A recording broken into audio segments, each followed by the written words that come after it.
Mengapa desa itu harus terbuka? Bukan karena desa itu mengelola dana desa, bukan. Ya kan? Desa itu harus terbuka karena dia adalah badan publik. Badan publik yaitu adalah legislatif, eksekutif, yudikatif, dan atau penyelenggara lain yang sebagian dan seluruh sumber anggarannya berasal dari APBN dan atau APBD. Itulah kenapa desa menjadi terbuka.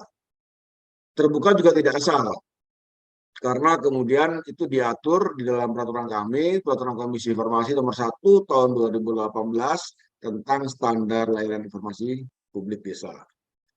Apa yang diatur di situ? Ya. Perki 1 tahun 2018 tentang standar layanan informasi desa ini sebenarnya memperkuat, ya kan, memperkuat dan menegaskan apa-apa atau hal apa yang oleh undang-undang desa beserta turunannya, baik itu PP, Permendagri atau peraturan Kementerian Desa, hal-hal yang sudah diatur yang itu dinyatakan sebagai terbuka. Kita tahu bahwa misalnya di Undang-Undang Desa dan aturan turunannya itu bahasa RKP, APBD, ya kan, APBD desa, kemudian laporan realisasi, itu adalah jenis-jenis informasi yang oleh undang-undang desa itu diwajibkan untuk disampaikan kepada masyarakat. Gitu. Nah, di dalam Perpres 1 tahun 2018 tentang standar layanan informasi desa itu dipertegas jenis dan klasifikasi informasinya. Ada 3 hal di dalam regulasi itu atau standar layanan informasi publik itu, yaitu 1 berkaitan dengan informasi wajib berkala. Informasi wajib berkala ini adalah informasi yang diminta atau tidak diminta itu wajib diumumkan oleh kepala desa atau oleh PPID desa. Ya, wajib diumumkan. Contohnya misalnya informasi berkaitan dengan penggunaan APBD. Informasi adalah APBD itu kan banyak, ada dana desa, ada mungkin dari bantuan gubernur atau bantuan dari apa namanya dari bupati atau sumbangan lain. Jadi kemudian profil programnya apa, kegiatannya apa, ya kan, itu menjadi informasi yang diminta atau tidak diminta itu wajib diumumkan, ya kan, termasuk di bumdesnya, kemudian di pemerintahannya itu wajib diumumkan. Yang kedua kategorinya adalah yang disebut dengan informasi tersedia setiap saat.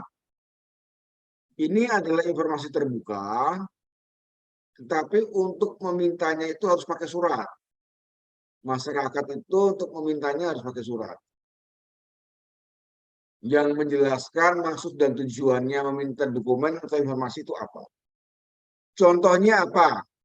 Terkait dengan informasi tersedia setiap saat. Misalnya, ya kan, dokumen lengkap laporan APBDes. Jadi dokumennya, jadi apa dokumen bukunya itu, hard copy-nya itu misalnya, ya kan. Kemudian misalnya dokumen berita acara pemilihan kepala desa, misalnya seperti itu. Ya kan, itu menjadi jenis-jenis informasi tersedia setiap saat. Kemudian lagi misalnya dokumen tentang data inventaris di desa, ya kan, dokumen baik dalam bentuk hard copy maupun soft copy. Itu adalah beberapa jenis-jenis informasi yang PJ, ya kan, LPJ tahun 2019 misalnya yang ada di kantor, gitu kan ya. Itu misalnya seperti itu, kan ya. Itu adalah kualifikasi informasi yang terbuka. Jadi banyak sekali item yang apa namanya yang harus dinyatakan terbuka dan dikuasai oleh badan publik, ya kan. Berikutnya adalah informasi yang dikecualikan. Jadi badan publik atau desa selain punya kewajiban untuk menyampaikan informasi, juga punya hak untuk menyatakan bahwa suatu informasi itu tidak boleh diberikan atau informasi tersebut dikecualikan. Apa saja itu informasi yang dikecualikan? Pasal 17 Undang-Undang 14 tahun 2008 mengatur beberapa informasi yang dikecualikan. Ya kan, ini sedikit, ya kan ya. Jadi inilah sebenarnya yang harus dihafalkan, harus diketahui oleh teman-teman desa, ya kan, baik pendamping desa maupun juga para perangkat desa, ya kan ya. Apa itu yang dikecualikan? Satu, informasi yang berkaitan dengan penegakan hukum, penyidikan hukum, ya kan, nama aparatnya siapa, nama korbannya siapa, gitu kan ya. Itu adalah saksinya siapa, gitu kan. Inilah bagian dari informasi yang dikecualikan. Kemudian berkaitan dengan hak kekayaan intelektual, ya kan, misalkan nih Mas Panudi dari Sukoharjo, dia punya program apa, ya, punya ciptaan apa, gitu kan ya. Karyanya itu tidak boleh kemudian dipublikasikan sedemikian rupa. Kemudian informasi-informasi berkaitan dengan pertahanan keamanan negara, ya kan ya. Ya jelaslah kita tidak bisa mengakses atau mendapatkan rencana, misalnya rencana pertahanan keamanan negara, gitu kan ya. Ya kalau itu diumbar, orang akan tahu Indonesia di mana letak lemahnya dan seterusnya. Kemudian informasi-informasi yang berkaitan dengan sumber daya ekonomi negara. Ya kan? Kalau di sebuah wilayah, di sebuah kawasan kan ada sebuah informasi yang itu memuat kekayaan ekonomi negara, ya pasti itu pasti akan dirahasiakan, ini kan ya. Misalkan potensi sumber tambang misalnya gitu ya. Kemudian setelah itu kemudian ada lagi informasi berkaitan dengan surat wasiat atau memorandum, ya kan, memorandum surat wasiat. Terakhir, informasi berkaitan dengan informasi pribadi.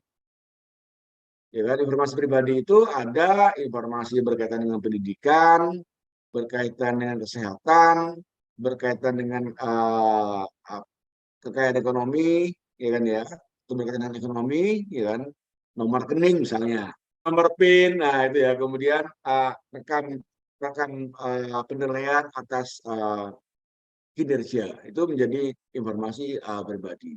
Nah, harus dipahami, yang informasi yang berkaitan dengan kekayaan ekonomi, tahanan negara, hak kekayaan intelektual, ya kan ya, penegakan hukum, ini nggak selamanya dikecualikan, tidak selamanya dikecualikan. Dia punya batas waktu tertentu untuk dikecualikan.